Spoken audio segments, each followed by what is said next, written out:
이야기 전 구독과 좋아요 눌러주시면 감사하겠습니다. 물속에서 그녀를 밀어넣으며 잔인하게 웃던 그 순간 소령은 알지 못했다. 그가 방금 건드린 여자가 단순히 힘없는 장교가 아니라 이 나라 군부의 심장을 쥐고 있는 두 거인의 유일한 딸이라는 것을. 그리고 그 오만한 한 번의 행동이 자신과 자신의 왕국을 한순간에 잿더미로 만들 끔찍한 복수의 서막을 열었다는 것을. 먼지로 뒤덮인 비포장도로의 끝, 해골 모양의 낡은 위병소가 섬뜩한 모습으로 서 있는 흑철부대.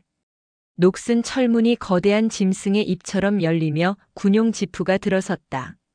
차가 멈추자 한 명의 여군 장교가 내렸다. 갓 임관한 듯 빳빳한 전투복과 흐트러짐 없는 자세. 이 거친 부대와 어울리지 않는 고운 얼굴이었지만 그녀의 눈만큼은 예외였다. 그 깊고 고요한 눈빛은 그녀가 결코 평범한 존재가 아님을 말해주고 있었다. 그녀의 이름은 한서연 육군사관학교를 수석으로 졸업한 신임 소위였다. 수고하셨습니다. 그녀는 운전병에게 짧게 목례하고 행정반으로 향했다. 발걸음은 가볍지만 강한 절도가 있었다. 그녀가 지나갈 때마다 훈련 중인 병사들의 시선이 그에게 향했다가 이내 겁에 질린 듯 황급히 바닥으로 떨어졌다. 부대 전체를 감싸고 있는 묵직하고 축축한 공기. 그녀는 본능적으로 이곳이 정상적인 부대가 아님을 직감했다. 충성.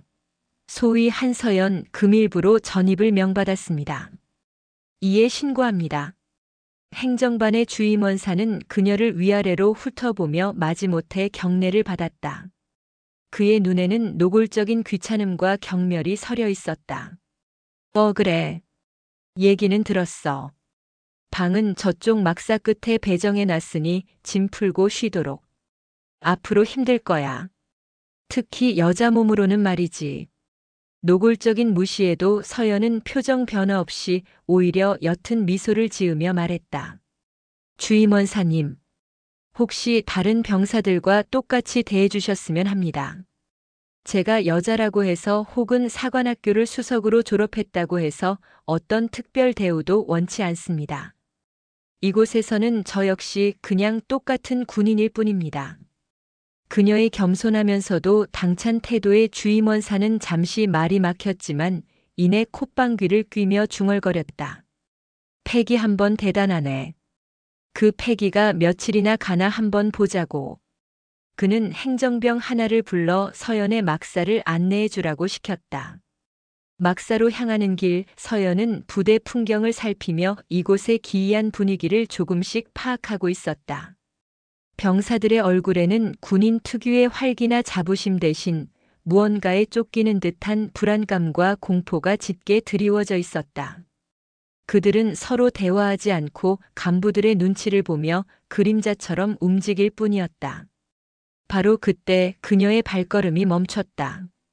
그녀의 시선이 향한 곳에는 상식적으로 군부대 안에 있어서는 안 될 것이 있었다. 거대한 인공호수. 물은 온갖 부유물이 떠다니는 역겨운 녹색빛을 띠고 있었고 음산하고 불길한 기운이 뿜어져 나왔다. 더욱 끔찍한 것은 그 호수를 둘러싼 낡고 허술한 철조망이었다. 그것은 무언가를 가두기 위한 울타리가 아니라 오히려 무언가를 빠뜨리기 위한 장치처럼 보였다. 저 호수는 용도가 무엇입니까? 서연의 질문에 행정병의 얼굴이 하얗게 질렸다. 그는 식은 땀을 닦으며 마치 금기된 단어를 말하듯 더듬거렸다. 저것은 대대장님의 특별훈련장입니다. 늪지 생존 훈련을 위한. 그의 눈동자는 공포로 떨리고 있었다. 서연이 다시 캐묻기도 전에 그는 진실을 내뱉고 말았다. 소문에 대대장님께서 저 안에 악어를 키우신다고. 악어. 그 단어가 서연의 뇌리에 박혔다. 이제 모든 것이 이해되었다. 이 부대를 감싸던 공포의 실체, 병사들의 얼굴에 서려 있던 그늘의 이유. 저것은 훈련장이 아니었다. 저것은 이 부대를 지배하는 폭군의 잔혹한 처형장이자 왕좌였다. 아주 눈썰미 좋은 신입이 왔군. 그래, 맞아. 저건 내 악어들이다. 뭐 문제 있나? 등 뒤에서 얼음처럼 차갑고 오만한 목소리가 들려왔다. 서연과 행정병이 화들짝 놀라 돌아본 곳에는 산처럼 거대한 체구의 사내가 서 있었다. 그의 전투복은 완벽했지만 그에게서는 군인의 기품 대신 야생의 포식자가 내뿜는 잔인한 기세가 느껴졌다. 그의 눈은 파충류처럼 차갑고 감정이 없었다. 흑철대대의 왕 조태식 소령이었다. 사관학교를 수석으로 졸업한 천재 나셨다고 들었는데 생긴 건 꼭 화초처럼 곱상하게 생겼군. 그는 노골적으로 그녀의 외모를 평가하며 비웃었다. 서연은 위축되지 않고 정식으로 격려했다. 소위 한서연 금일부로 전입을 명받았습니다. 대대장님. 그녀의 당당한 태도가 그의 심기를 건드린 듯 조태식의 미간이 꿈틀거렸다. 여기는 내가 책상에 앉아 연필이나 굴리던 사관학교가 아니야, 소위. 여긴 전쟁터고 약한 놈은 살아남지 못해. 특히 계집은 더더욱. 그는 계집이라는 단어에 힘을 주며 모욕했다. 내가 얼마나 잘났는지 모르겠지만 내 부대에서는 내 규칙을 따라야 할 거다. 내 심기를 거스르는 놈은 저 악어들의 좋은 먹잇감이 될 뿐이거든. 알겠나? 그것은 단순한 경고가 아니었다. 명백한 협박이었다. 서연은 아무 말 없이 고요한 눈으로 그를 마주 볼 뿐이었다. 그녀의 침묵은 그 어떤 반항보다도 더 강하게 조태식의 자존심을 긁었다. 대답. 예, 알겠습니다. 대대장님. 그제야 만족한 듯 조태식은 코웃음을 치며 몸을 돌려 사라졌다. 그가 떠나자 행정병은 거의 탈진한 듯 주저앉을 뻔했다. 서연은 그 자리에 서서 악어들이 살고 있다는 녹색 호수를 그리고 조태식이 사라진 방향을 번갈아 보았다. 그녀는 확신했다. 자신이 발을 들인 이곳이 지옥의 가장 깊은 곳이라는 것을. 그리고 저 지옥의 왕을 무너뜨리는 것이 그녀의 첫 번째 임무가 될 것이라는 것을. 그녀의 고요한 눈동자 깊은 곳에서 차가운 불꽃이 타오르기 시작했다. 다음 날 새벽 동이 트기도 전에 흑철부대 연병장에는 비상 소집을 알리는 사이렌이 울려 퍼졌다. 병사들은 허둥지둥 전투복을 챙겨 입고 연병장으로 뛰쳐나왔다. 그들 앞에는 어젯밤의 오만한 포식자 조태식 소령이 팔짱을 낀 채 서 있었다. 그의 얼굴에는 잔인한 미소가 걸려 있었다. 전 대대원 주목. 오늘 우리는 아주 특별한 손님을 맞이했다. 육군사관학교를 수석으로 졸업하신 아주 귀한 몸이시지. 한서연 소위. 그가 서연의 이름을 부르자 모든 병사들의 시선이 그녀에게로 쏠렸다. 책상에서 공부만 하던 우리 수석 소위 나리께서 과연 우리 흑철 부대의 강도 높은 훈련을 버텨낼 수 있을지 내가 아주 궁금해졌어. 그래서 오늘 특별히 한서연 소위를 위한 환영 훈련을 실시하도록 하겠다. 오늘의 훈련은 완전 군장 산악구보. 코스는 부대 뒤편의 독산응선이다. 왕복 20km, 제한 시간은 3시간. 단 한 명이라도 낙오하거나 제한 시간을 넘길 시에는 전 대대원 완전 군장으로 연병장 뺑뺑이다. 알겠나? 예, 알겠습니다. 독산응선. 그 이름만으로도 병사들의 얼굴이 하얗게 질렸다. 경사가 가파르고 험하기로 악명 높은 코스였다. 평소에도 완주하기 힘든 그곳을 3시간 안에 주파하라는 것은 거의 불가능에 가까운 명령이었다. 하지만 조태식의 악행은 여기서 끝나지 않았다. 그는 서연의 앞으로 다가왔다. 그리고 우리 주인공인 한서연 소위는 특별 대우를 해줘야겠지. 다른 대원들은 통상 규정대로 20kg 군장을 착용하지만 한 소위는 특별히 30kg 군장을 착용하도록. 사관학교 수석 정도 되려면 체력도 남달라야 하지 않겠어? 안 그런가, 소위? 그의 말에 연병장 전체가 술렁였다. 30kg. 성인 남성도 메고 걷기 힘든 무게였다. 그 무게를 메고 독산응선을 3시간 안에 주파하라는 것은 명백한 살인 행위나 다름없었다. 그는 그녀가 당연히 실패하고 모두의 앞에서 비참하게 무너져 내리는 모습을 기대했다. 모두가 서연이 반발하거나 부당함을 호소할 것이라 생각했지만 그녀는 고요했다. 알겠습니다. 대대장님. 그녀의 입에서 나온 것은 너무나도 담담한 수락이었다.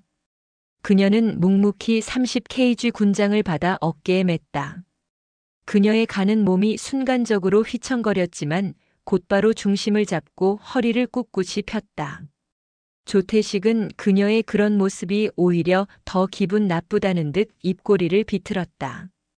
그래, 어디까지 버티나 한번 보자. 전 대원 출발. 출발 신호와 함께 수백 명의 병사들이 독산응선을 향해 뛰기 시작했다. 서연 역시 그들 틈에 섞여 묵묵히 발걸음을 옮겼다. 30kg의 무게는 상상 이상이었다. 어깨를 짓누르는 고통과 터질 듯한 심장. 하지만 그녀는 포기하지 않았다. 이것은 단순한 체력 시험이 아니었다. 이것은 전쟁이었다. 저 오만한 폭군에게 자신이 결코 만만한 상대가 아님을 증명해야 하는 첫 번째 전투. 그녀는 어린 시절부터 자신을 단련시켰던 부모님을 떠올렸다. 합참의장인 아버지는 강철 같은 정신력을, 특전사령관인 어머니는 지치지 않는 체력과 생존 기술을 가르쳤다. 그녀는 평범한 신임 소위가 아니었다. 그녀는 대한민국 최강의 두 군인이 만들어낸 살아있는 비밀 병기였다. 호흡을 조절해라. 보폭은 일정하게. 절대 오버페이스는 안 된다. 어머니의 가르침이 귓가에 맴돌았다. 그녀는 거친 숨을 몰아쉬면서도 자신만의 페이스를 찾아갔다. 처음에는 뒤처지는 듯 했지만 가파른 오르막길이 시작되자 상황이 역전되기 시작했다. 체력이 먼저 고갈된 병사들이 하나둘씩 쓰러지며 낙오했다. 평소 체력에 자신 있던 남성 장교들조차 힘겹게 발걸음을 옮겼다. 하지만 서연은 멈추지 않았다. 그녀의 몸은 기계처럼 일정하고 효율적으로 움직였다. 땀이 비오듯 쏟아지고 다리가 끊어질 듯 아팠지만 그녀의 눈빛은 흔들리지 않았다. 그녀는 한 명씩 앞서갔던 사람들을 추월하기 시작했다. 그녀를 지나쳐가는 다른 병사들은 유령이라도 본 듯 믿을 수 없다는 표정으로 그녀를 쳐다보았다. 저가는 몸에서 어떻게 저런 초인적인 힘이 나오는지 그들은 도저히 이해할 수 없었다. 반환점을 돌았을 때 그녀는 이미 선두그룹에 속해 있었다. 그리고 내리막길이 시작되자 그녀의 진가가 드러났다. 그녀는 단순히 달리는 것이 아니었다. 거의 산을 미끄러져 내려오듯 최단 코스를 찾아내며 폭발적인 속도를 냈다. 결승선에서 시간을 재고 있던 조태식의 얼굴이 굳어지기 시작했다. 그는 당연히 서연이 가장 먼저 낙오하거나 울면서 포기할 것이라고 생각했다. 하지만 시간이 지날수록 그의 예상은 처참하게 빗나갔다. 마침내 저 멀리 능선 끝에서 한 사람의 형체가 나타났다. 선두였다. 누구야? 저렇게 빠른 놈이 있었어? 조태식이 눈을 가늘게 뜨고 그 형체를 확인했다. 그리고 그는 자신의 눈을 의심해야만 했다. 가장 먼저 결승선을 향해 다가오는 그 사람은 남성 군인이 아니었다. 긴 머리를 질끈 묶은 채 땀과 흙으로 범벅이 되었지만 지친 기색 없이 강철 같은 의지로 달려오는 사람. 바로 한서연이었다. 저 계집애 가.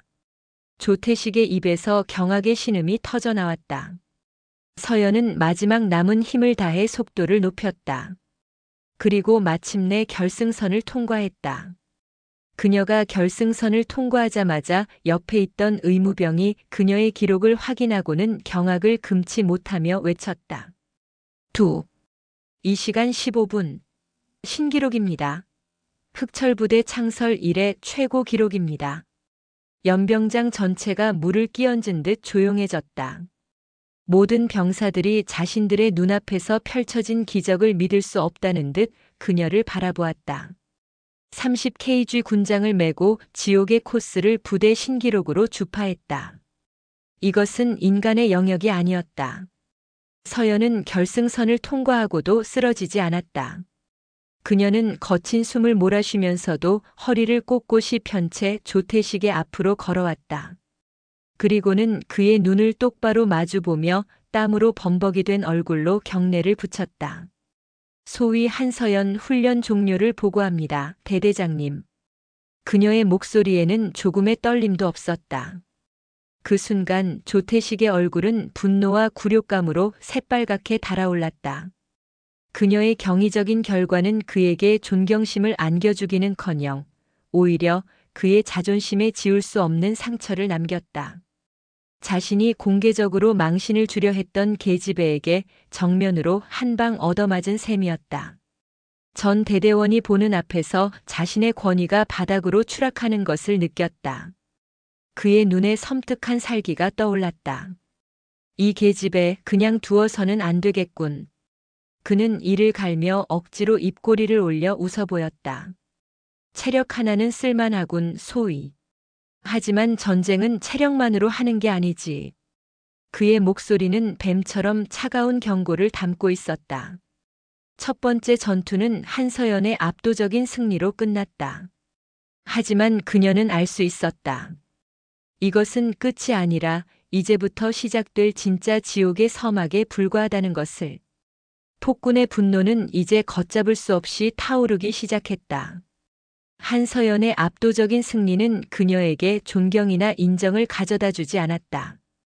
오히려 그 반대였다. 그녀는 완벽하게 고립되었다. 병사들은 그녀를 경외하면서도 동시에 두려워했다.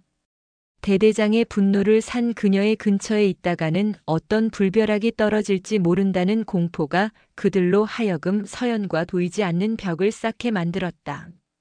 식당에서도 생활관에서도 훈련장에서도 그녀는 언제나 혼자였다. 그녀의 그림자는 길고 외로웠다. 하지만 서연은 그런 것에 연연하지 않았다. 그녀는 이곳에 친구를 사귀러 온 것이 아니었다. 그녀는 지휘관이 되기 위해 그리고 이 지옥 같은 부대의 실상을 파악하기 위해 온 것이었다.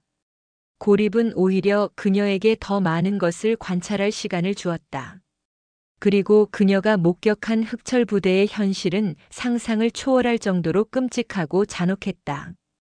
이곳은 군대가 아니었다. 조태식이라는 이름의 잔혹한 폭군이 지배하는 거대한 폭력의 왕국이었다.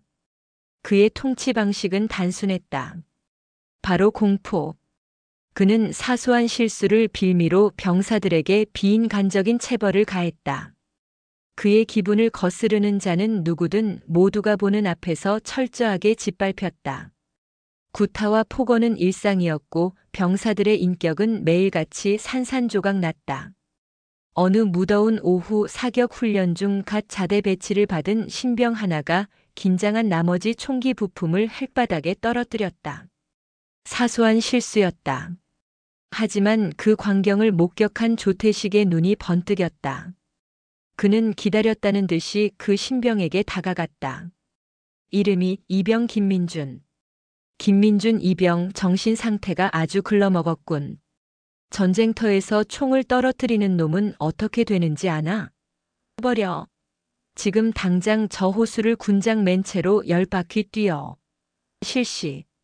악어 호수. 그 단어에 김민준 이병의 얼굴이 하얗게 질렸다. 단순히 연병장을 도는 것과는 차원이 다른 심리적인 고문이었다. 그는 울먹이며 군장을 맨 채 그 불길한 호숫가를 달리기 시작했다. 서연은 멀리서 그 광경을 지켜보고 있었다. 땡볕 아래 무거운 군장을 맨 신병은 금방이라도 쓰러질 듯 위태롭게 달렸다. 그의 시선은 연신 녹색의 흙탕물 속을 향했다. 물속에서 꿈틀거리는 거대한 그림자들이 그의 정신을 갉아먹고 있었다.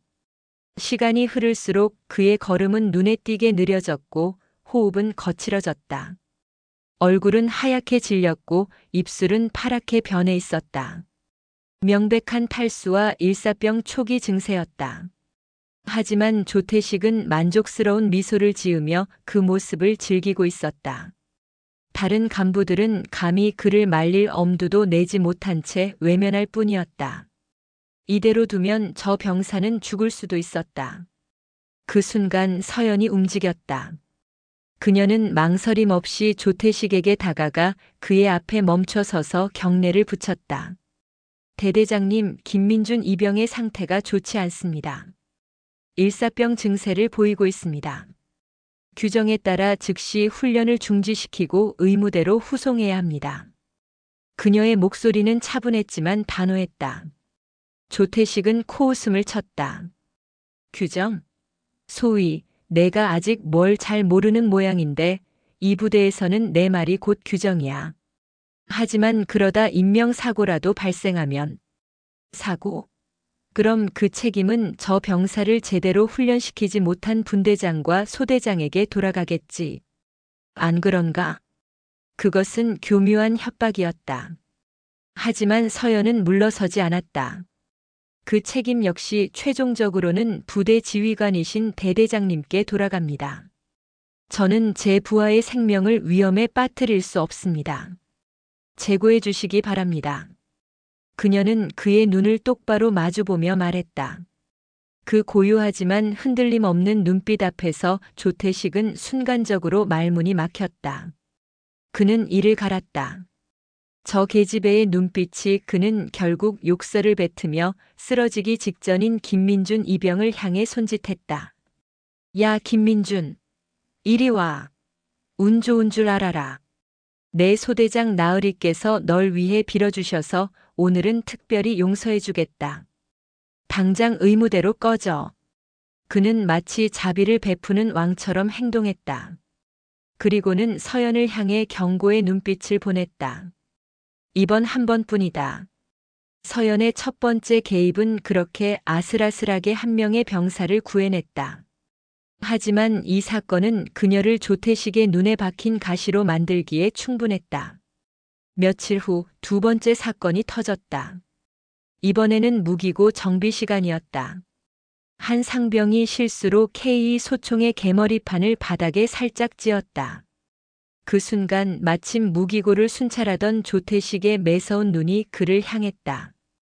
그는 성큼 다가가 상병의 뺨을 무자비하게 후려쳤다. 퍽! 무기고 전체에 살이 터지는 소리가 울려 퍼졌다.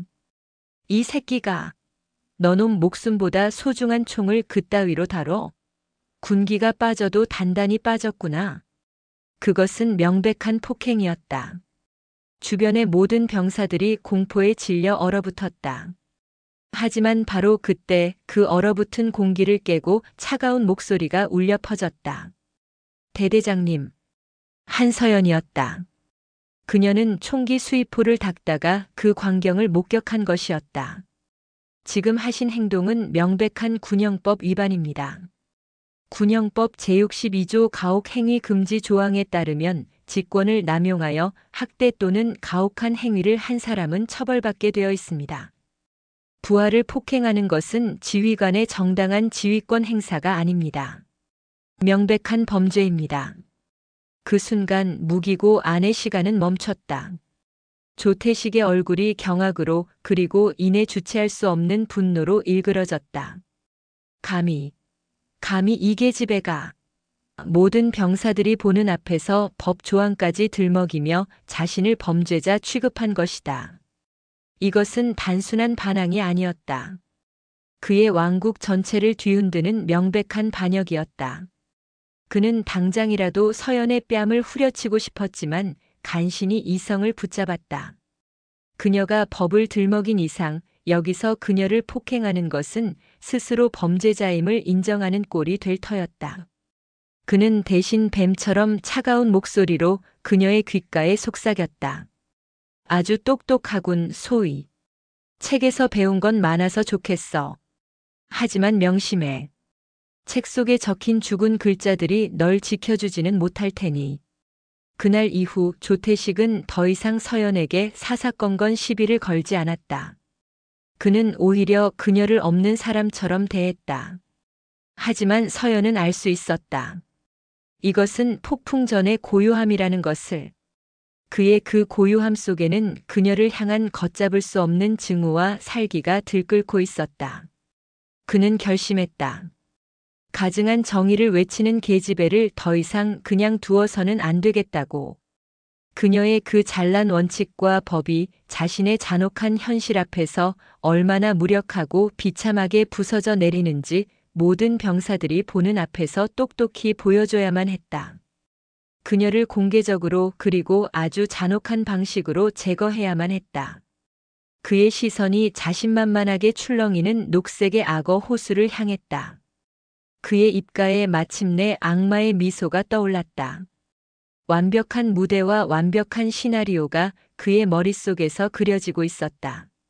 며칠간의 폭풍 전 고요함이 지나고 마침내 조퇴식의 시간이 왔다. 그날 아침 그는 대대의 모든 장교들을 악어 호숫가로 집합시켰다. 병사들은 멀찍이서 불안한 눈빛으로 그 광경을 지켜보고 있었다. 공기 중에는 불길한 예감이 무겁게 감돌았다. 장교들이 집합한 호숫가. 그곳에는 이전에는 없던 기이한 구조물이 설치되어 있었다. 호수의 이쪽 편과 저쪽 편을 가로지르는 금방이라도 끊어질 듯한 낡은 외줄. 안전장치라고는 찾아볼 수 없는 그야말로 죽음의 다리였다. 다리 아래 녹색의 흙탕물 속에서는 거대한 악어 10댓마리가 나른 듯 몸을 뒤채며 수면 위로 등가죽을 드러내고 있었다. 조퇴식은 만족스러운 표정으로 자신의 작품을 감상하다가 잔뜩 겁에 질린 장교들을 향해 입을 열었다. 전장교 주목. 오늘 여러분을 위해 아주 특별한 담력 훈련을 준비했다. 보다시피 눈앞에 저 외줄을 건너 호수 반대편까지 무사히 건너가는 것이 오늘의 훈련 목표다. 아주 간단하지? 그의 말에 장교들의 얼굴이 하얗게 질렸다. 이것은 훈련이 아니었다. 명백한 러시안 룰렛이었다. 한 발만 헛디뎌도 저 아래 굶주린 악어들의 먹잇감이 될 판이었다. 한 젊은 중위가 용기를 내어 떨리는 목소리로 물었다. 네, 대대장님. 이런 훈련은 정식 교범에도 없을 뿐더러 안전 장비도 없이 진행하는 것은 너무 위험합니다. 제고해 주십시오. 그의 합리적인 이해 제기에 조퇴식의 얼굴에 걸려있던 미소가 순식간에 사라졌다. 그의 눈이 차갑게 빛났다. 위험하다고? 그는 그 중위에게 천천히 다가갔다. 그리고는 그의 귓가에 모두가 들을 수 있을 정도로 큰 소리로 속삭였다. 중위, 전쟁터는 이것보다 더 위험해. 내 바로 옆에서 전우의 팔다리가 날아가는 곳이라고. 그런데 고작 이까짓 외줄다리 하나 건널 배짱도 없이 어떻게 부하들을 지휘하겠다는 거지? 응? 그의 살벌한 협박에 더 이상 아무도 감히 이의를 제기하지 못했다. 모두가 침묵 속에서 자신에게 닥쳐올 끔찍한 운명을 받아들일 수밖에 없었다. 좋아. 그럼 첫 번째 주자부터 시작해볼까? 조퇴식의 시선이 장교들 사이를 훑었다. 그의 시선이 머무는 곳마다 장교들은 저승사자와 눈이라도 마주친 듯 황급히 고개를 숙였다. 마침내 그의 시선이 겁에 질려 벌벌 떨고 있는 한 소위에게 머물렀다. 너. 그래, 거기 너. 나와. 지목당한 소위는 거의 울상이 된 채 마지못해 앞으로 나섰다. 자, 시범을 보여봐. 우리 흑철 부대 장교들의 용맹함을. 실시. 소위는 거의 울면서 떨리는 발을 외줄 위에 올려놓았다. 한 걸음 한 걸음.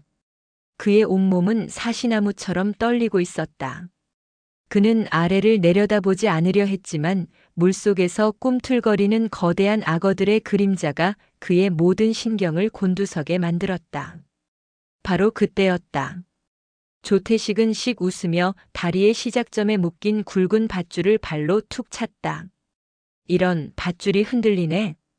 그의 악의적인 행동에 외줄이 심하게 출렁거렸다. 다리 위에서 간신히 균형을 잡고 있던 소위가 비명을 질렀다. 으악! 그는 필사적으로 줄을 붙잡았다. 하마터면 떨어질 뻔한 끔찍한 순간이었다. 그 모습을 본 조태식과 그의 충견들은 배를 잡고 웃었다. 하, 꼴 좀 봐라. 무슨 서커스단의 원숭이 같군. 그들에게 이것은 훈련이 아니었다. 부하들의 공포를 즐기는 잔혹하고 역겨운 유희일 뿐이었다. 소위는 거의 기다시피 하여 간신히 반대편에 도착했다. 그의 얼굴은 눈물과 땀으로 범벅이 되어 있었고 바지는 쫄깃하게 젖어 있었다. 다음 주자. 조태식의 잔인한 장난은 계속되었다. 그는 장교들이 다리 중간쯤 갔을 때 일부러 밧줄을 흔들거나 돌멩이를 던져 물을 튀겼다. 장교들은 그때마다 죽음의 공포를 느끼며 비명을 질렀고 그때마다 조태식의 광적인 웃음소리는 더욱 커져만 갔다. 이곳은 완벽한 광기의 무대였다. 마침내 단 한 사람만이 남았다. 자, 이제 오늘의 주인공이 나설 차례로군. 조태식의 시선이 처음부터 끝까지 미동도 없이 이 모든 광경을 지켜보고 있던 한서연에게로 향했다. 한서연 소위. 앞으로. 서연은 묵묵히 앞으로 나섰다. 그녀의 얼굴에는 다른 장교들처럼 두려움이나 긴장감이 전혀 서려 있지 않았다. 그녀의 눈은 여전히 고요하고 차가웠다. 조태식은 그녀의 그 평온한 표정이 마음에 들지 않았다. 그는 그녀가 겁에 질려 울고불고 비명을 지르는 모습을 보고 싶었다. 자, 얼마나 잘하는지 한번 볼까? 수석께서는 이런 것도 잘하시겠지. 서연은 그의 조롱에 대꾸하지 않았다. 그녀는 그저 조용히 외줄 앞에 섰다. 그리고는 아주 가볍게 마치 평지를 걷는 것처럼 첫 발을 내디뎠다. 그녀의 움직임은 놀라울 정도로 안정적이었다. 그녀는 아래를 내려다보지 않았다. 그녀의 시선은 오직 반대편 목표 지점에 고정되어 있었다. 흔들리는 외줄 위에서 그녀의 몸은 마치 땅에 뿌리를 내린 나무처럼 견고했다. 그녀의 그런 모습에 조태식의 미간이 꿈틀거렸다. 그는 이번에도 어김없이 밧줄을 발로 강하게 찼다. 외줄이 아까보다 훨씬 더 심하게 요동쳤다. 어이쿠. 하지만 서연은 흔들리지 않았다. 그녀는 순간적으로 자세를 낮춰 무게 중심을 잡더니 아무 일도 없었다는 듯이 다시 앞으로 나아갔다. 그녀의 그 초인적인 균형 감각에 지켜보던 병사들 사이에서 나지막한 탄성이 터져 나왔다. 조태식의 얼굴이 분노로 일그러졌다.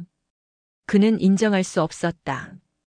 저 계집애가 자신의 완벽한 무대 위에서 주인공이 되는 것을. 그는 이성을 잃고 더욱 거칠게 밧줄을 흔들어댔다. 그는 그녀가 겁에 질려 비명을 지를 때까지 멈출 생각이 없었다. 하지만 서연은 여전히 평온했다. 그녀의 그 평온함은 조태식의 분노에 기름을 붓는 격이었다. 그의 머릿속에서 무언가 툭하고 끊어지는 소리가 났다. 그녀가 다리의 반대편에 거의 다다랐을 때 그는 더 이상 참지 못하고 직접 행동에 나섰다.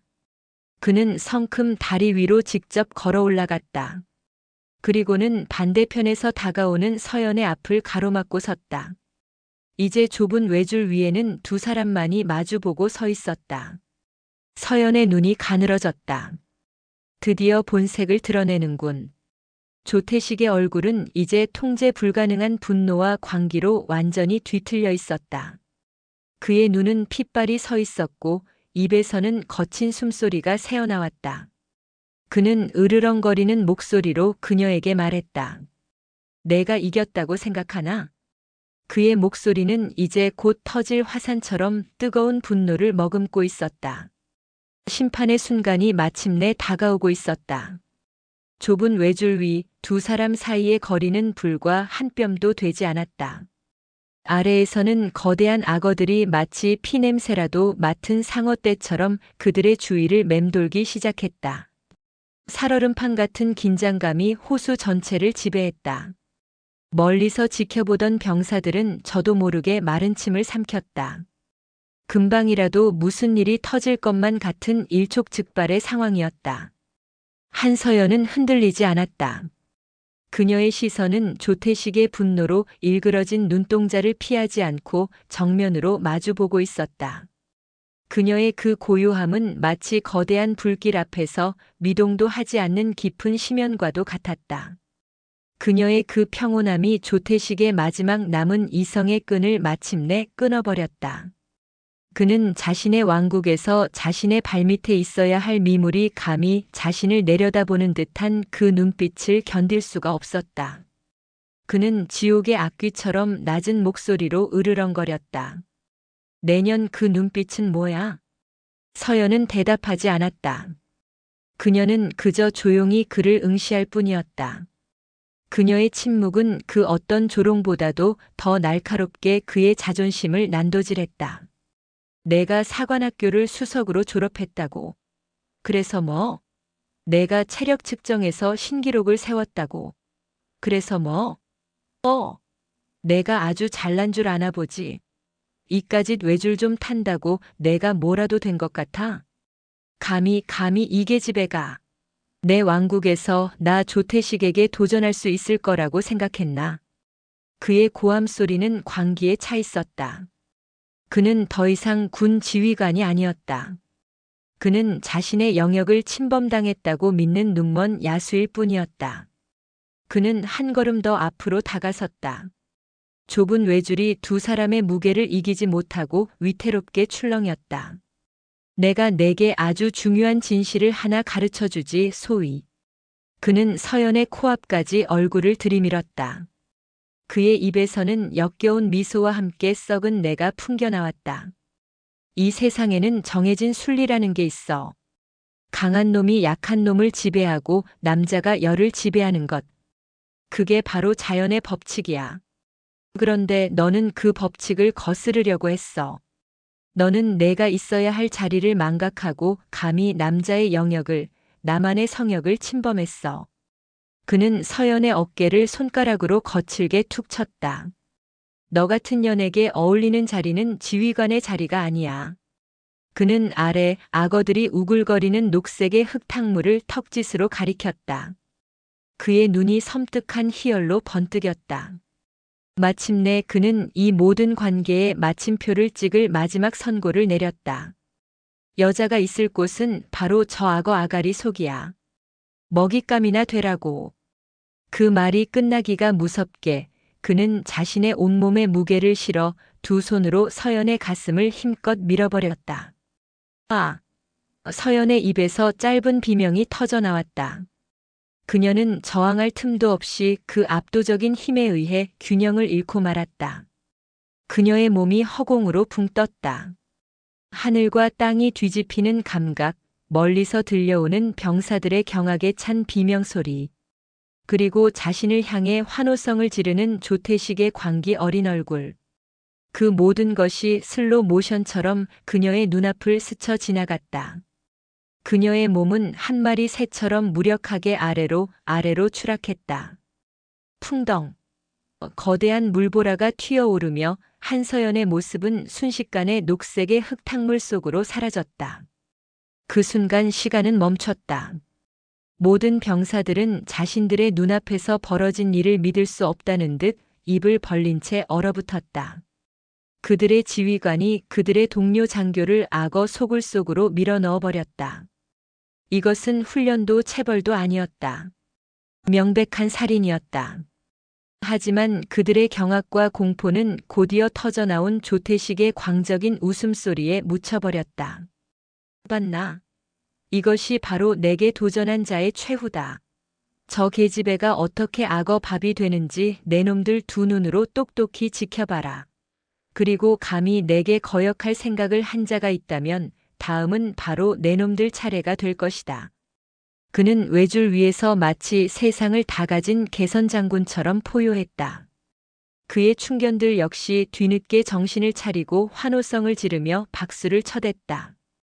그들에게 이것은 정의의 실현이자 자신들의 왕국이 더욱 견고해지는 순간이었다.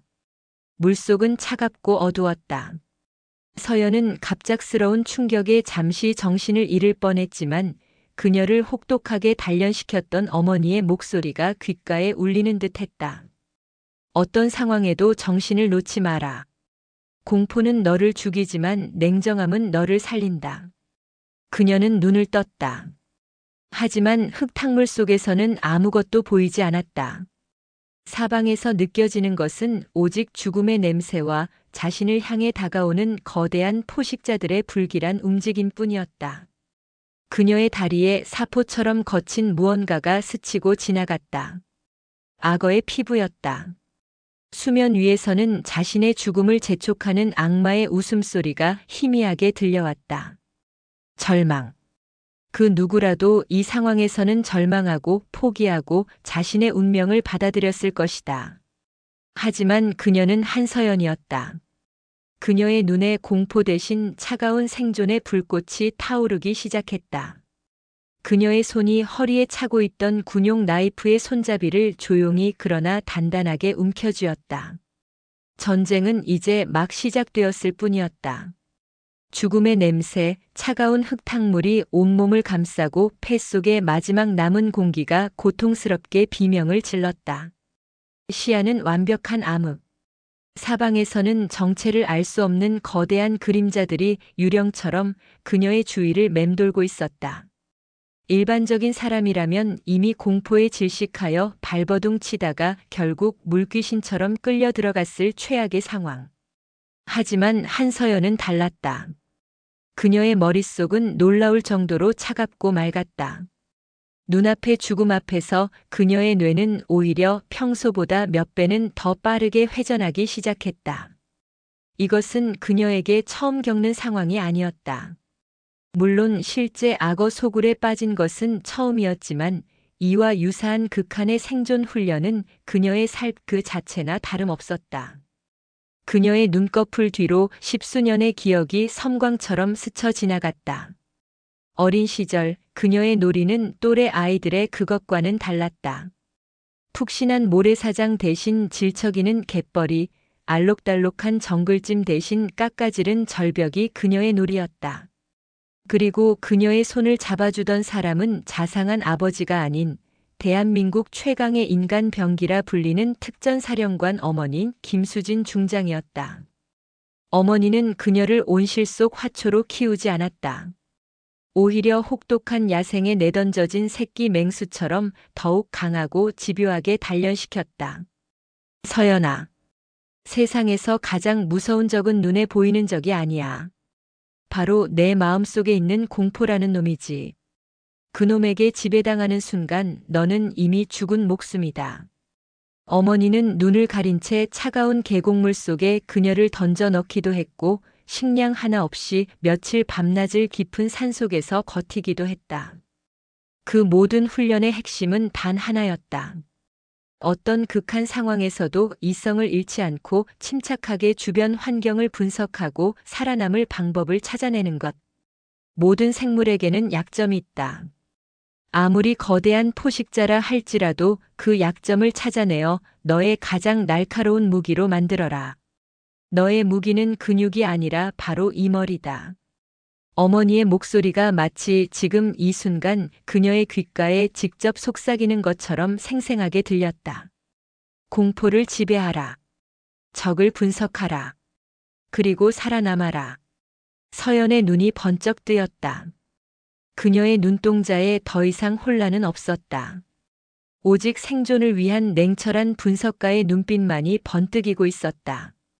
그녀는 남아있는 공기를 최대한 아끼며 몸의 움직임을 최소화했다.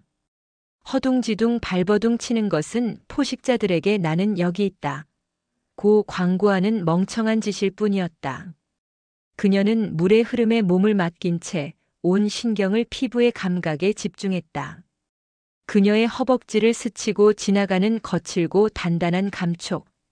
첫 번째 악어였다. 놈은 아직 그녀를 먹잇감으로 확신하지 못하고 탐색전을 벌이고 있었다. 놈은 그녀의 주위를 원을 그리며 맴돌았다.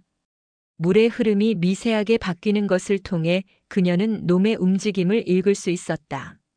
그 순간 그녀의 머릿속에서 어머니와 함께 공부했던 야생 포식자 데이터베이스의 한 페이지가 펼쳐졌다. 모든 정보가 순식간에 재조립되었다. 그녀는 이제 무엇을 해야 할지 알 수 있었다. 첫째, 움직임을 최소화하여 놈들의 레이더망에서 최대한 벗어난다. 둘째, 바닥에 발이 닿지 않는 최대한 깊은 곳으로 이동하여 놈들의 주무기인 데스로를 봉쇄한다. 셋째, 결정적인 순간 놈의 가장 취약한 부위인 눈을 노린다. 계획은 세워졌다. 그녀는 폐가 터질 듯한 고통을 참으며 아주 천천히 물고기가 유영하듯 조용히 몸을 아래로 더 깊은 곳으로 움직였다. 수면 위에서 들려오던 조태식의 광적인 웃음소리가 점점 더 멀어졌다. 그녀의 움직임을 감지한 것일까? 탐색전을 벌이던 악어 한 마리가 마침내 공격을 결심한 듯 그녀를 향해 돌진해 왔다. 물살이 거세게 갈라지며 거대한 그림자가 그녀를 덮쳐왔다. 정면 공격. 놈은 그녀를 단숨에 두 동강 낼 생각이었다. 바로 그 순간 서연은 몸을 비틀어 옆으로 피하는 대신 오히려 더 깊은 아래쪽으로 파고들었다. 놈의 거대한 턱이 그녀의 머리가 있던 자리를 쪽하는 소름 끼치는 소리와 함께 닫혔다.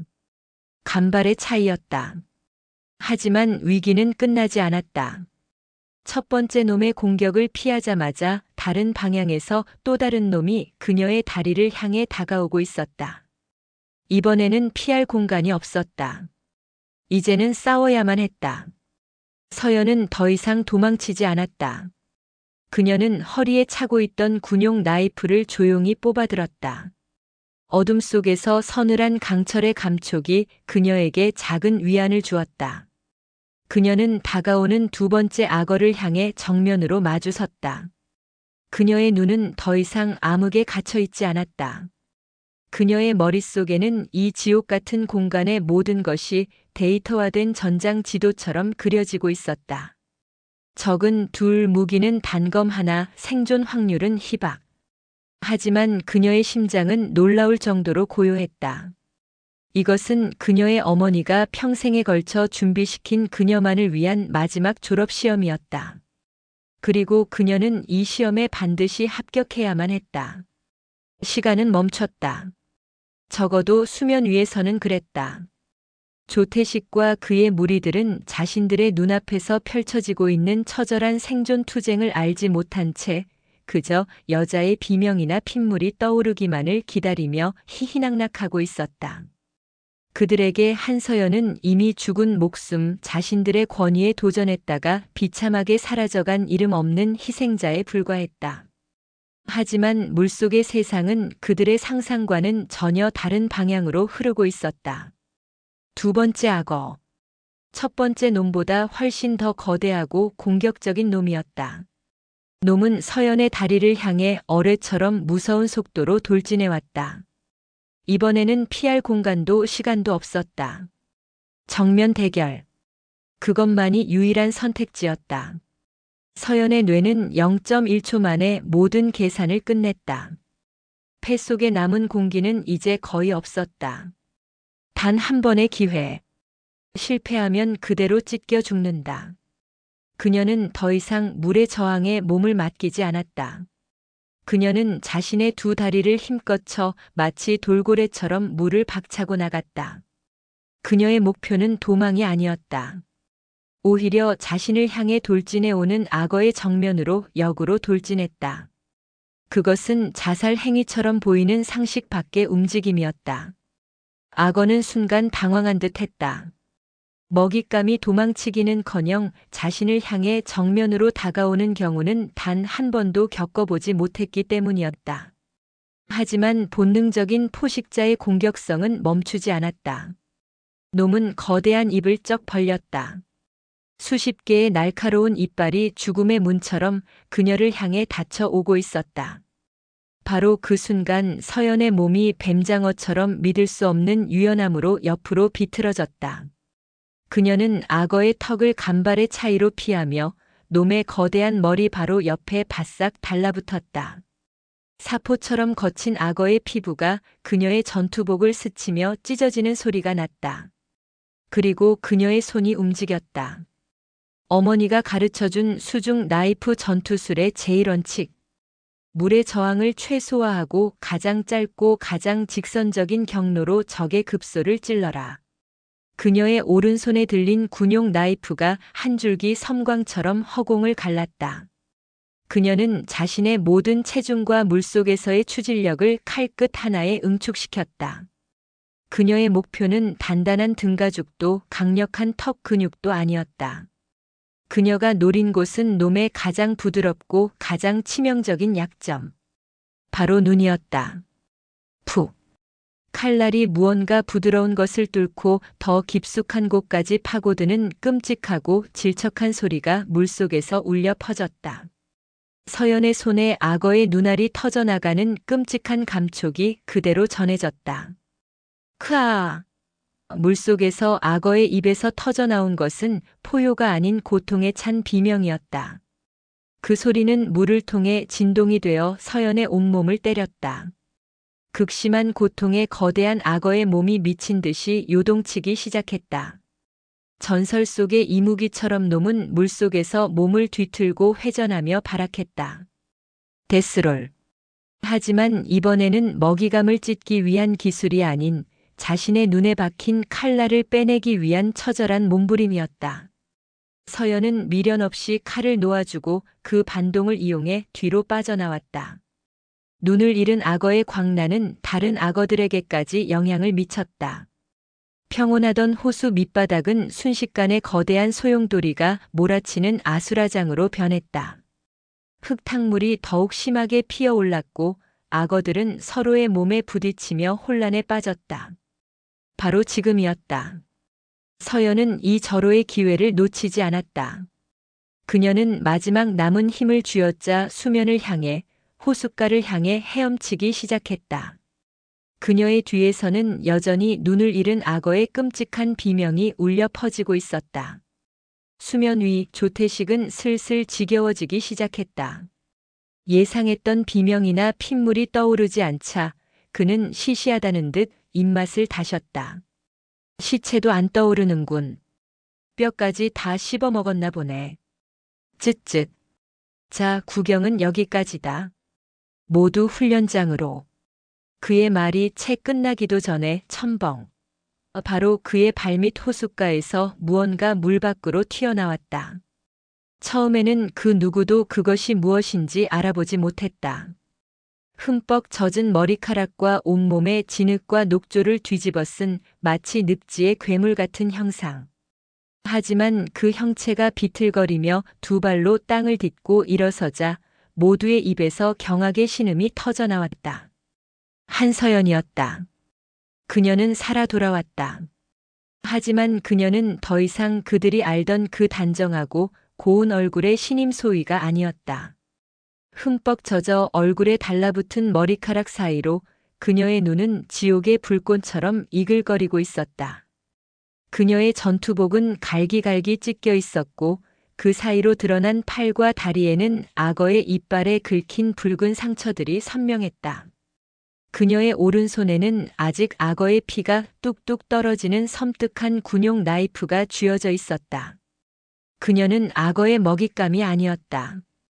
오히려 악어를 사냥하고 돌아온 전쟁의 여신 그 자체였다. 그녀는 폐 속으로 신선한 공기를 빨아들이며 거친 기침을 몇 번 뱉어냈다. 그리고는 천천히 고개를 들었다. 그녀의 시선은 자신을 둘러싼 그 어떤 것에도 향하지 않았다. 오직 단 한 사람. 외줄 위에서 이 모든 광경을 믿을 수 없다는 표정으로 내려다보고 있는 조태식. 그녀의 시선은 그에게로 곧장 날아가 박혔다. 그 순간 조태식의 세상이 다시 한번 멈췄다. 그의 머릿속은 하얗게 비어버렸다. 어떻게 저 계집애가 살아 돌아왔지? 내 악어들을 어떻게 한 거지? 그의 뇌는 눈앞의 초현실적인 광경을 이해하기를 거부했다. 그의 발밑에서 방금 전까지 먹잇감이었던 존재가 피 묻은 칼을 든 채 자신을 노려보고 있었다. 그 눈빛은 더 이상 인간의 것이 아니었다. 그것은 자신을 죽이러 온 복수의 화신의 눈빛이었다. 조태식의 충견들 역시 마찬가지였다. 그들의 입에서는 말도 안 돼. 하는 넋나간 소리만이 흘러나왔다. 그들의 뇌리에 어렴풋한 공포가 싹트기 시작했다. 우리가 방금 죽이려 했던 것은 인간이 아니었을지도 모른다. 서연은 아무 말도 하지 않았다. 그녀는 그저 피 묻은 칼을 든 채 조태식을 향해 아주 천천히 한 걸음 한 걸음 다가가기 시작했다.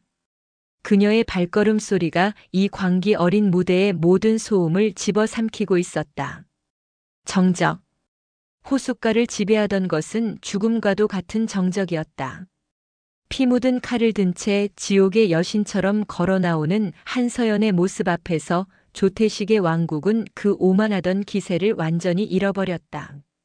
병사들은 숨 쉬는 것조차 잊은 채 눈앞의 비현실적인 광경을 넋놓고 바라보았다. 서연은 멈추지 않았다. 그녀는 비틀거리는 걸음으로 하지만 한치의 망설임도 없이 여전히 외줄에 얼어붙어 있는 조태식을 향해 다가가고 있었다. 그녀의 눈에서는 차가운 분노의 불꽃이 타오르고 있었다. 바로 그때 그녀의 손이 아주 자연스럽게 자신의 귀를 향해 올라갔다. 그녀의 귓불에는 아주 작고 평범해 보이는 은색 귀걸이가 달려 있었다. 신임 소위의 소박한 액세서리. 그 누구도 그것에 주목하지 않았다. 하지만 그것은 단순한 장신구가 아니었다. 그것은 대한민국 국방과학연구소가 극비리에 개발한 최첨단 긴급 호출 장치였다. 외부에는 티타늄 합금으로 위장되어 있었지만 그 안에는 인공위성과 직접 연결되는 마이크로 GPS 칩과 오직 단 2사람에게만 송신되는 특수 암호화 채널이 내장되어 있었다. 그녀는 젖은 손가락으로 귀걸이의 아주 작은 돌출 부위를 가볍게 그러나 분명하게 딸깍하고 눌렀다. 신호는 즉각적으로 위성을 통해 발사되었다.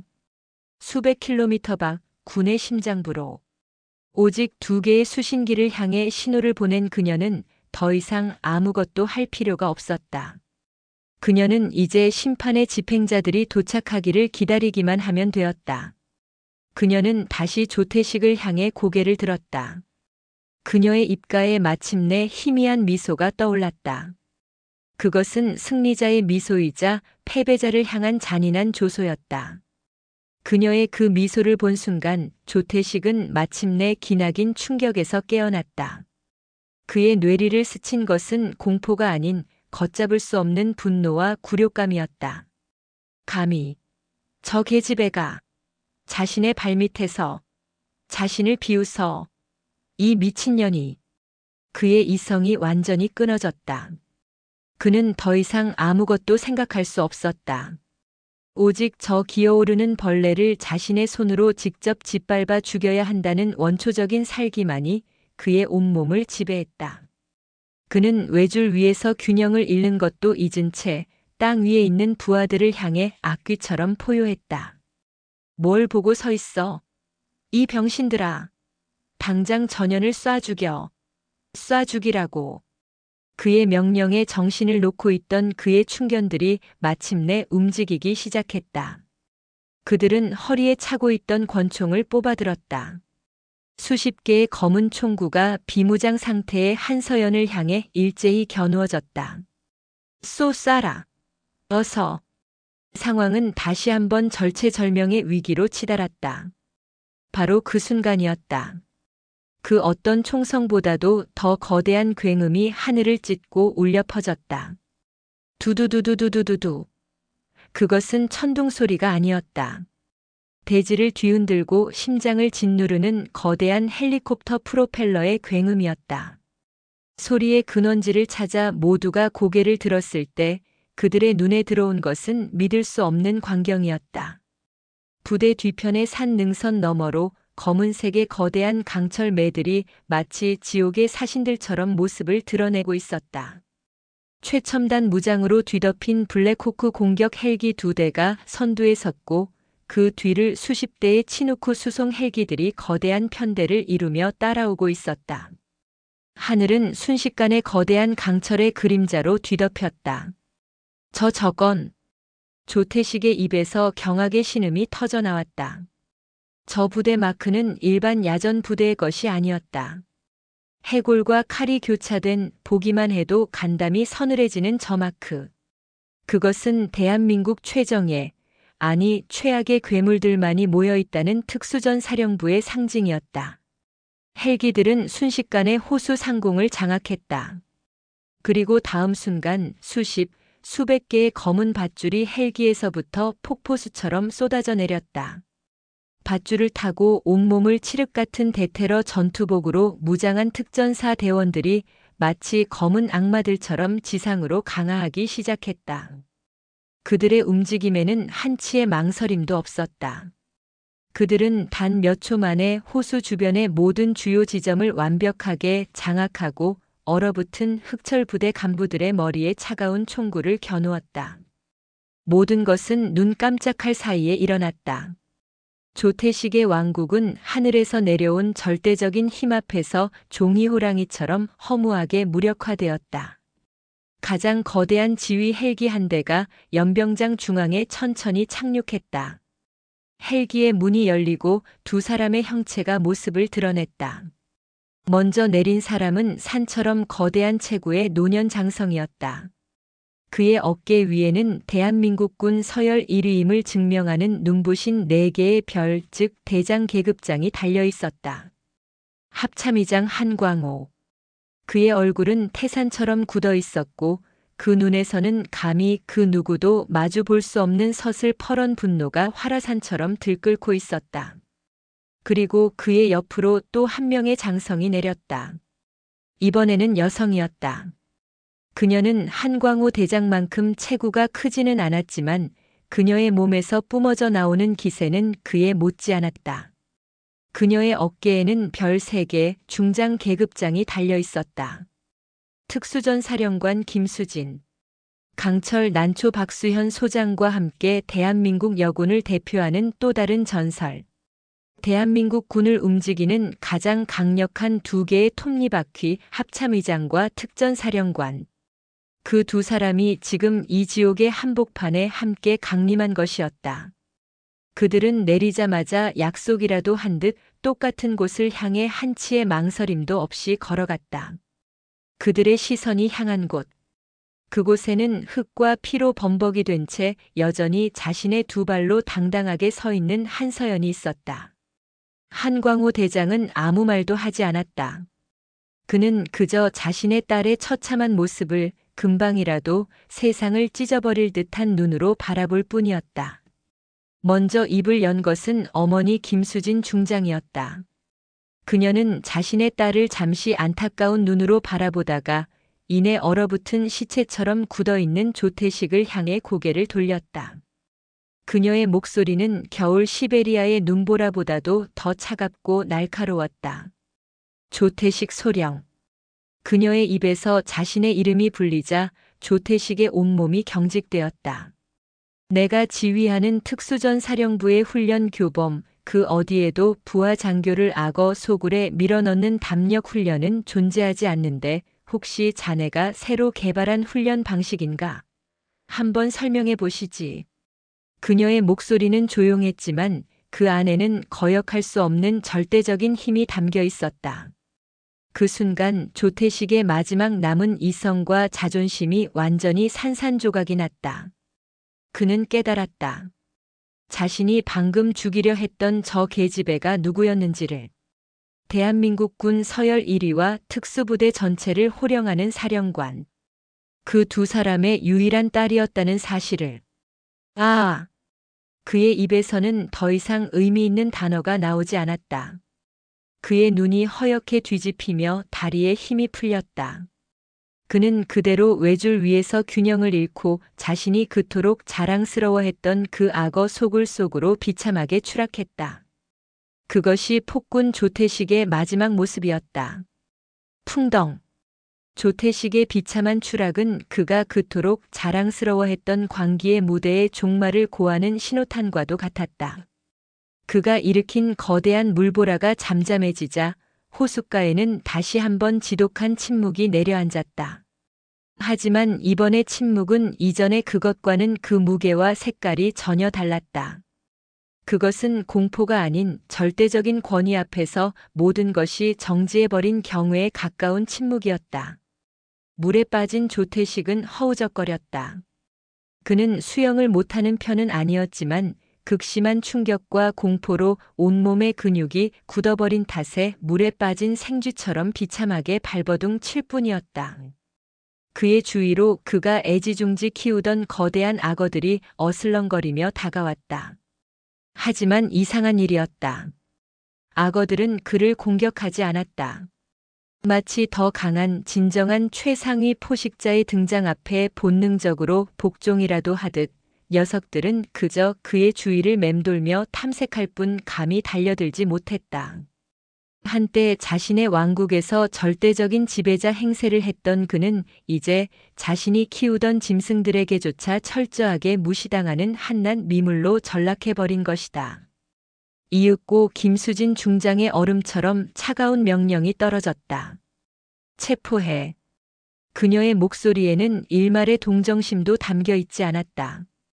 특전사 대원 2명이 지체 없이 물속으로 뛰어들어 거의 익사 직전인 조태식의 멱살을 잡아 짐짝처럼 끌어냈다. 질질 끌려나온 그의 모습은 인간의 존엄성이라고는 한 조각도 찾아볼 수 없을 정도로 처참했다. 온몸은 역겨운 흙탕물과 녹조로 뒤덮여 있었고 입에서는 연신 물을 토해냈다. 그는 사시나무처럼 떨며 감히 고개를 들지 못하고 바닥에 엎드려 가쁜 숨을 몰아쉴 뿐이었다. 바로 그때 육중한 군화 소리가 그의 귓가에 들려왔다. 한광호 대장이었다. 그는 단 한마디의 말도 없이 그저 천천히 조태식의 앞으로 걸어왔다. 그리고는 그의 눈앞에 멈춰 서서 그를 내려다보았다. 그것이 전부였다. 그는 욕설을 하지도 위협을 하지도 않았다. 그는 그저 조용히 그를 내려다볼 뿐이었다. 하지만 그 침묵의 시선은 그 어떤 고문보다도 더 끔찍하고 잔혹했다. 그 눈에는 분노나 슬픔 같은 인간적인 감정이 담겨 있지 않았다. 그 눈에 담겨 있는 것은 오직 하나, 소멸. 눈앞에 비참한 존재를 이 세상에서 없었던 존재처럼 그 흔적조차 남기지 않고 완벽하게 지워버리겠다는 차갑고 무자비한 의지. 그것은 신이 벌레를 내려다보는 듯한 감정 없는 절대적인 시선이었다. 조태식은 그 눈빛과 마주친 순간 자신의 영혼이 갈기갈기 찢겨나가는 듯한 공포를 느꼈다. 차라리 죽여라. 욕을 하고 나를 때려라. 제발, 제발 그렇게 쳐다보지 마. 그는 마음속으로 비명을 질렀지만 입 밖으로는 아무 소리도 내지 못했다. 그의 몸과 혀가 그 압도적인 기세 앞에 완전히 마비되어 버린 것이었다. 그렇게 영원처럼 느껴지는 침묵의 시간이 흐른 뒤 김수진 중장이 천천히 그의 옆으로 다가왔다. 그녀는 먼저 자신의 딸 서연에게 다가가 젖은 머리카락을 부드럽게 쓸어주었다. 그 눈빛에는 어머니로서의 안타까움과 걱정이 가득했다. 하지만 그녀가 다시 조태식에게로 고개를 돌렸을 때는 그 눈빛은 다시 얼음장처럼 차갑게 변해 있었다. 그녀는 바닥에 엎드린 조태식을 내려다보며 마치 벌레에게 말을 거는 듯한 지독하게 차분하고 냉정한 목소리로 입을 열었다. 조태식 소령. 그녀는 소령이라는 그의 계급을 마치 세상에서 가장 더러운 단어라도 되는 듯 으르렁거렸다. 내가 지휘하는 특수전 사령부의 훈련 교범, 그 어디에도 부하 장교를 악어 소굴에 밀어넣는 담력 훈련은 존재하지 않는데 혹시 자네가 새로 개발한 훈련 방식인가? 그렇다면 아주 창의적이군. 그 창의적인 발상에 대해 국방부 감사실과 군 검찰에게도 자세하게 설명해 줄 기회를 주도록 하지. 그녀는 잠시 말을 멈추고 그의 옆에 쭈그리고 앉아 그의 눈을 똑바로 들여다보았다. 이것이 자네가 말하는 흑철 부대의 방식인가? 아니면 그저 자네의 그 역겨운 유희를 위해 신성한 군복을 입고 있었던 것뿐인가? 대답해 보시지. 그 순간 마침내 조태식의 머릿속에서 모든 조각들이 맞춰졌다. 합참의장 한광호 대장, 특전사령관 김수진 중장, 그리고 자신이 방금 죽이려 했던 저 피투성이의 신임 소위.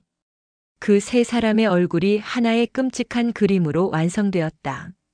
합참의장, 특전사령관, 그리고 적의 집에 아버지, 어머니, 딸. 그 끔찍한 진실을 깨달은 순간 그의 눈이 허옇게 뒤집혔다. 그의 입에서 마침내 의미를 알 수 없는 짐승의 것에 가까운 비명이 터져나왔다. 아! 그는 미친 사람처럼 바닥에 머리를 찍기 시작했다. 그는 자신이 무슨 짓을 저질렀는지, 자신이 건드린 존재가 누구였는지를 이제야 깨달은 것이었다. 그는 감히 대한민국의 하늘과 땅을 건드린 것이나 마찬가지였다. 저 장군님들 제가 정말 몰랐습니다. 따님인 줄 정말 몰랐습니다. 알았다면 제가 감히 어찌. 그는 비굴하게 살려달라고 애원했다. 하지만 그의 그 변명은 오히려 그의 죄를 더욱 무겁게 만들 뿐이었다. 김수진 중장은 그의 애원을 차갑게 외면했다. 그녀는 자리에서 일어나 마지막 선고를 내렸다. 내 놈의 죄는 내 딸을 건드린 것이 아니다. 그녀의 목소리는 이제 그 어떤 감정도 실려 있지 않았다.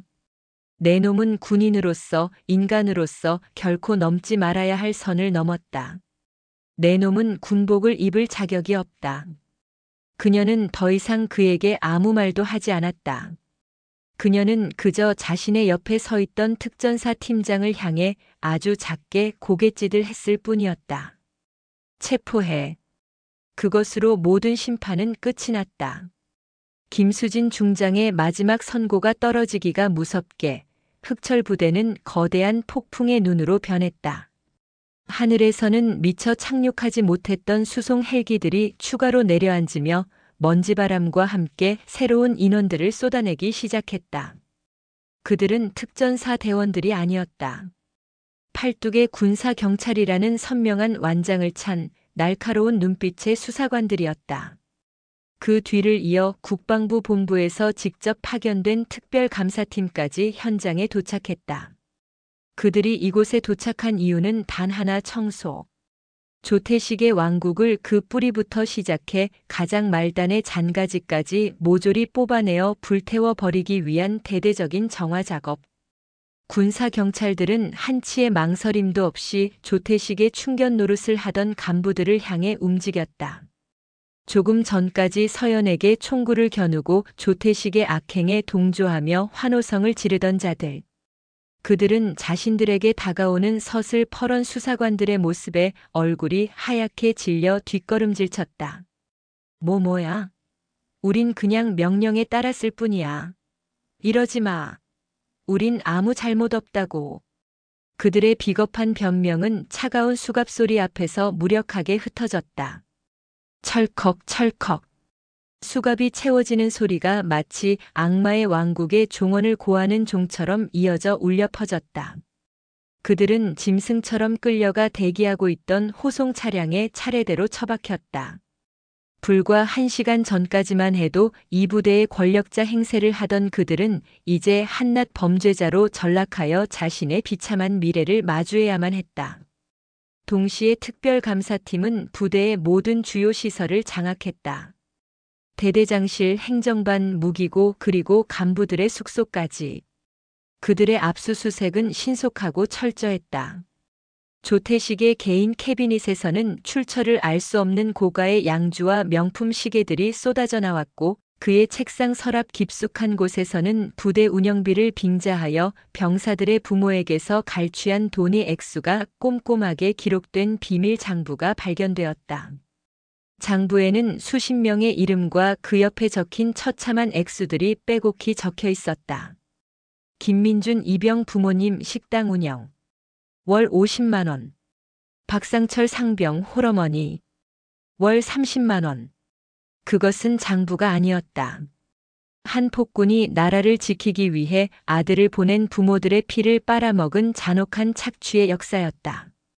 감사팀의 조사는 여기서 그치지 않았다. 그들은 부대의 모든 서류와 컴퓨터 파일을 압수하여 지난 수년간 이곳에서 벌어진 모든 비리를 낱낱이 파헤치기 시작했다. 군수품 횡령, 유류 불법 반출, 허위 훈련 보고를 통한 예산 착복. 그의 범죄는 꼬리에 꼬리를 물고 거대한 악의 실체를 드러냈다. 조태식은 단순히 폭력적인 지휘관이 아니었다. 그는 군복을 입고 국가의 재산을 자신의 사금고처럼 이용한 교활하고 탐욕스러운 범죄자였다. 그의 왕국이 무너지는 데에는 1시간이 채 걸리지 않았다. 그가 수년간 공들여 쌓아 올린 공포의 성은 절대적인 권력의 폭풍 앞에서 모래성처럼 허무하게 무너져 내렸다. 그 모든 광경을 한광호 대장과 김수진 중장은 말없이 지켜보고 있었다. 그들은 이 추악한 범죄 현장에 자신들의 소중한 딸이 던져졌었다는 사실에 속으로 들끓는 분노를 간신히 억누르고 있었다. 모든 주요 범인들이 체포되고 증거물 확보가 끝난 뒤 한광호 대장은 마침내 처음으로 입을 열었다. 그의 목소리는 낮고 조용했지만 그 안에 담긴 무게는 그 자리에 있는 모든 사람들을 압도했다. 그는 군단장, 사단장 등 현장에 도착한 모든 지휘관들을 소집했다. 오늘 이 자리에서 벌어진 일은 우리 군 전체의 수치다. 어떻게 이런 짐승 같은 자가 버젓이 지휘관 행세를 하며 부대를 사유할 때까지 그 누구도 몰랐단 말인가? 아니, 알면서도 외면했던 것인가? 그의 질책은 특정인을 향한 것이 아니었지만 그 자리에 있던 모두의 가슴에 비수처럼 박혔다. 이 흑철 부대라는 이름은 오늘부로 역사 속에서 지운다. 부대는 해체하고 전 병력은 타 부대로 재배치하도록. 그리고 이 사건에 조금이라도 연루된 자가 있다면 지휘고하를 막론하고 단 한 명의 예외도 없이 가장 엄중한 책임을 묻겠다. 이것은 명령이다. 합참의장의 직접 명령. 그것은 사형 선고나 다름없었다.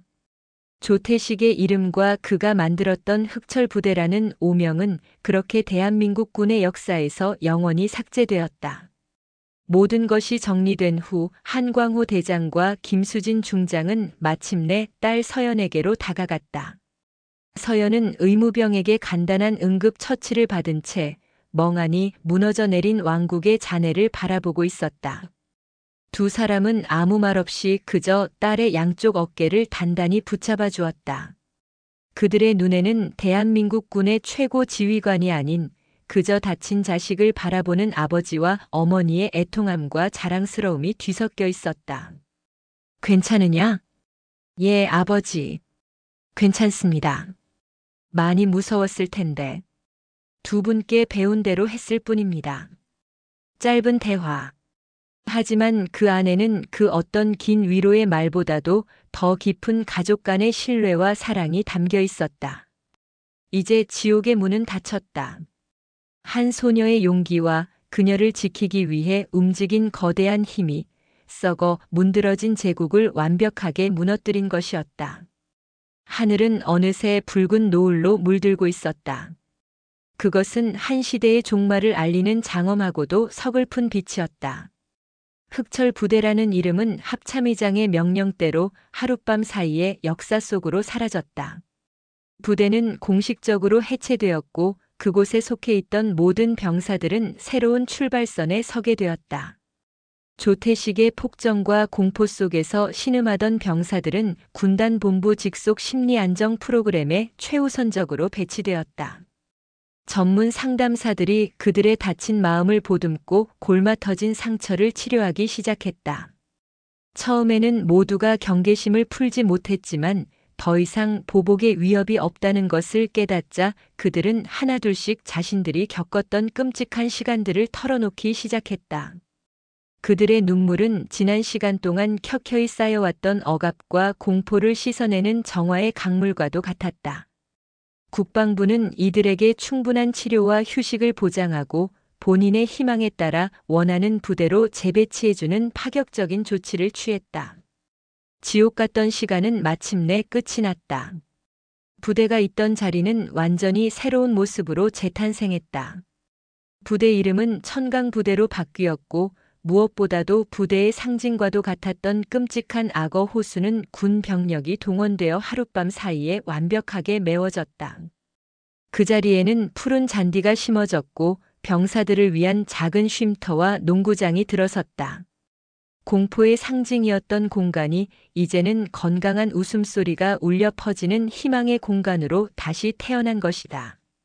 새롭게 부임한 지휘관은 군 내에서도 가장 신망이 두터운 인물로 임명되었다. 그는 부임 첫날 나의 지휘 철학은 단 하나, 내 부하가 내 자식이라는 생각으로 서로를 존중하고 아끼는 것이라고 선언했다.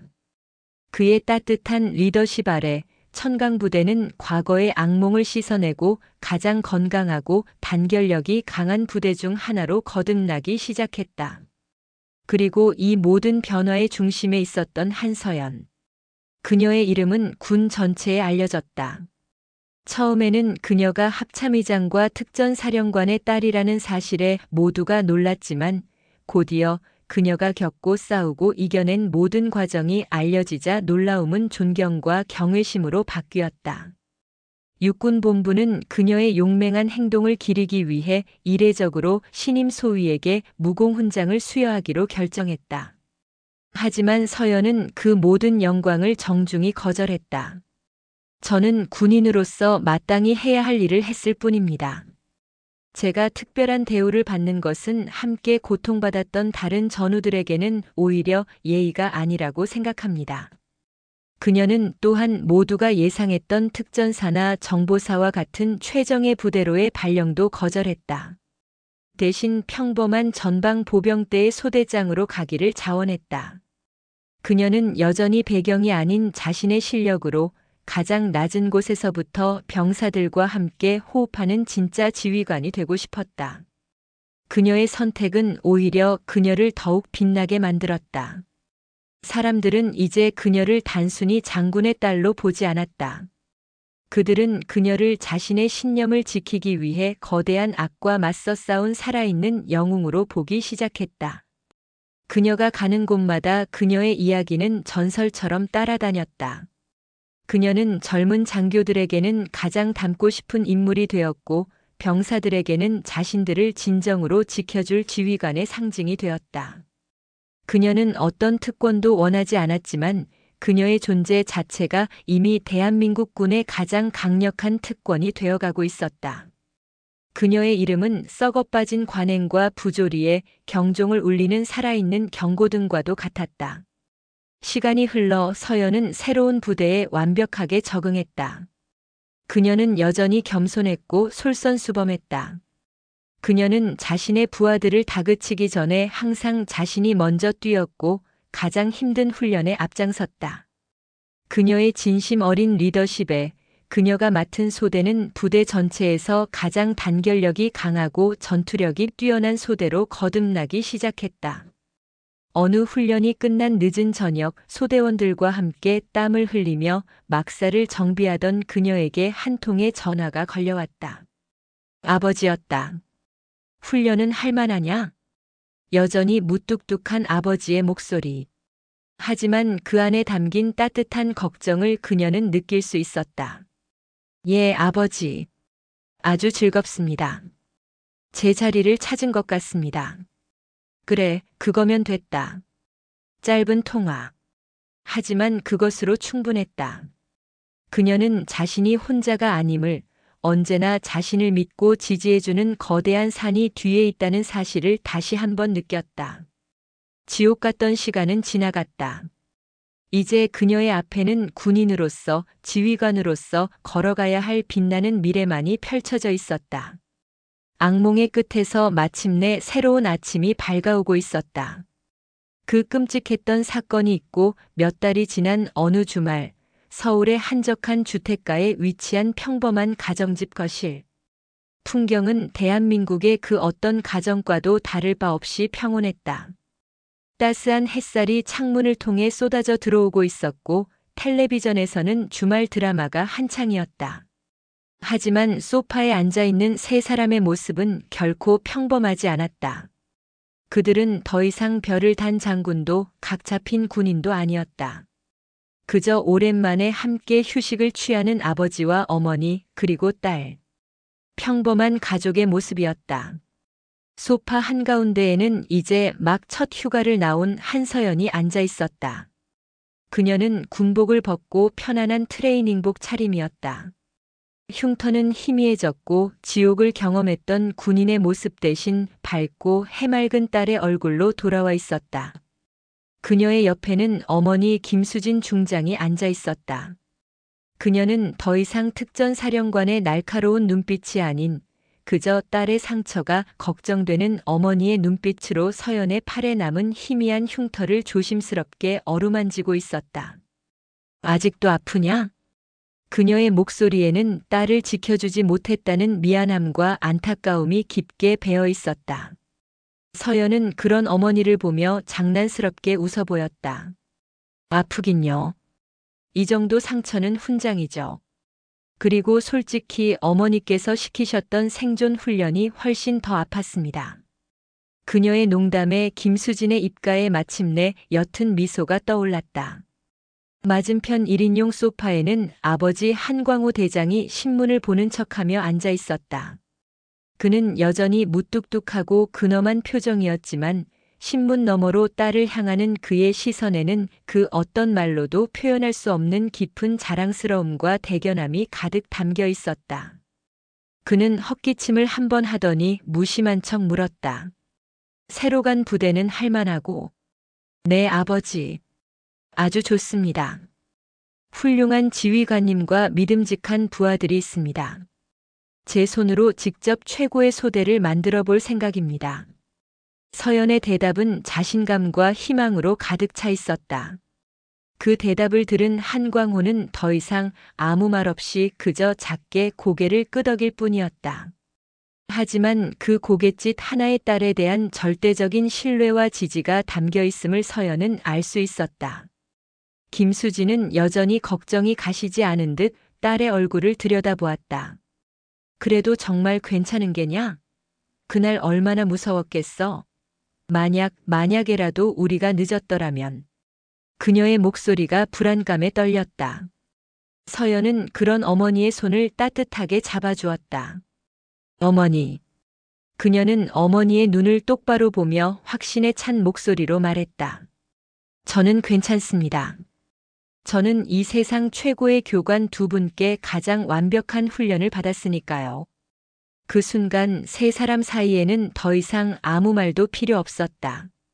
그들은 서로의 눈빛 속에서 서로에 대한 깊은 이해와 사랑, 그리고 하나의 운명 공동체로서 공유하는 끈끈한 유대감을 확인했다. 그들은 함께 창밖을 바라보았다. 창밖으로는 그들이 목숨을 걸고 지키는 대한민국의 평화로운 풍경이 펼쳐져 있었다. 그것은 그들에게 주어진 숙명이자 동시에 가장 큰 자랑이었다. 장군 가족. 그들은 이 나라를 지키기 위해 존재하는 아주 특별하고도 굳건한 가족이었다.